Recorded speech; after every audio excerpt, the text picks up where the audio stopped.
कामयाबी के लिए कोशिश करनी ज़रूरी होती है, लेकिन कामयाबी हमेशा अचानक से हमें हासिल नहीं हो जाती, ऐसा बहुत ही कम होता है।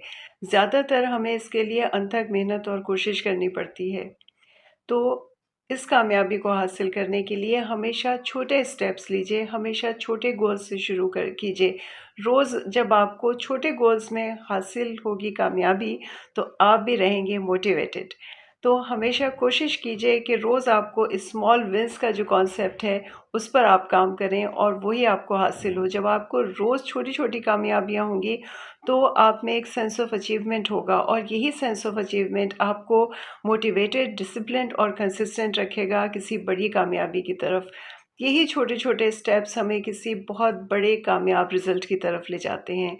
तो stay motivated, stay disciplined. Thank you.